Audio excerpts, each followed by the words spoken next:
नमस्कार, स्वागत है आपका हमारे अमृत विचारधारा यूट्यूब चैनल में।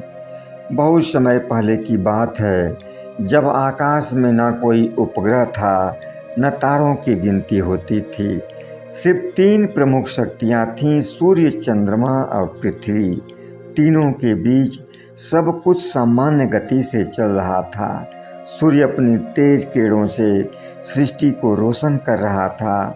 चंद्रमा शीतलता और सौंदर्य की छाया बिखेर रहा था और पृथ्वी पर जीवन हरियाली से परिपूर्ण था। लेकिन एक दिन एक ऐसी घटना घटी जिसने पूरे ब्रह्मांड को हिलाकर रख दिया।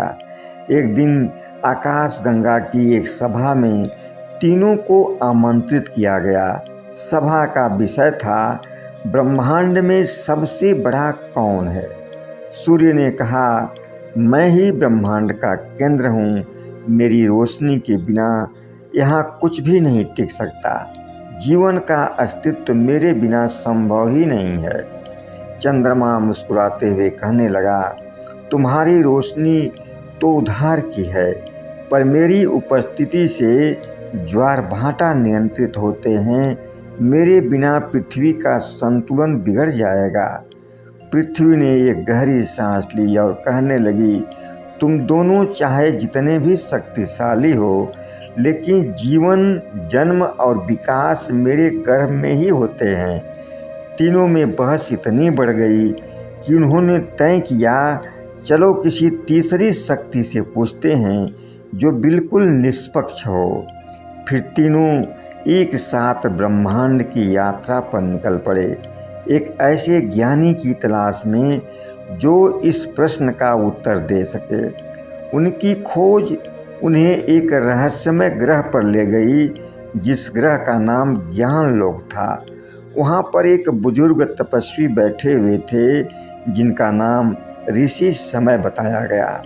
उन्होंने ऋषि समय से पूछा, आप बताइए कि हम तीनों में सबसे बड़ा कौन है। ऋषि समय ने अपनी आंखें खोलीं और मुस्कुराते हुए कहने लगे, इस प्रश्न का उत्तर तुम्हें जरूर मिलेगा, लेकिन इसके पहले तुम तीनों को पृथ्वी पर मनुष्यों के बीच जाकर तीन अलग अलग जीवन जीने होंगे। तीनों मान गए।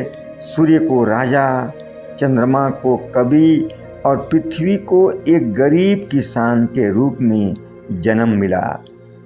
सूर्य बने हुए राजा का सत्ता, वैभव और धन की कोई कमी नहीं थी, लेकिन उनके राज्य में गर्मी इतनी बढ़ गई कि लोग त्रस्त हो गए। विद्रोह होने लगा और राजा को राजपाट छोड़कर भागना पड़ा। चंद्रमा जो कवि बने हुए थे, उनके गीतों में प्रेम और शांति का संदेश था, लेकिन लोगों ने उनकी कोमलता को कमजोरी समझ लिया और उन्हें पागल करार दे दिया। वो समाज से बहिष्कृत कर दिए गए। और पृथ्वी जो एक किसान बनी थी, वह मिट्टी में सना, धूप में झुलसा, बारिश में भीगा, लेकिन उसकी मेहनत से जब फसलें लहलहाईं और भूखे लोगों के पेट को भोजन मिला और गांव में खुशहाली आई, तो लोग उससे प्रेम करने लगे। अब फिर तीनों फिर से ऋषि समय के पास पहुँचे। सूर्य कहने लगा, राजा बन करके मैंने ये सीखा है कि शक्ति बिना संवेदना के विनाश बन जाती है। चंद्रमा ने कहा, भावना में डूबकर अगर कर्म को छोड़ दिया जाए तो समाज उसे ठुकरा देता है। पृथ्वी कहने लगी, कर्म, सहनशीलता और सेवा ही सबसे बड़ी शक्ति है। ऋषि समय मुस्कुराए और कहने लगे, अब तुम लोग जान गए हो कि सबसे बड़ा वो नहीं जो सबसे तेज हो, सबसे सुंदर हो या सबसे शक्तिशाली हो। सबसे बड़ा वही है जो दूसरों को जीवन दे, सहन करे और बिना दिखावे के सेवा करता रहे, और वो है पृथ्वी।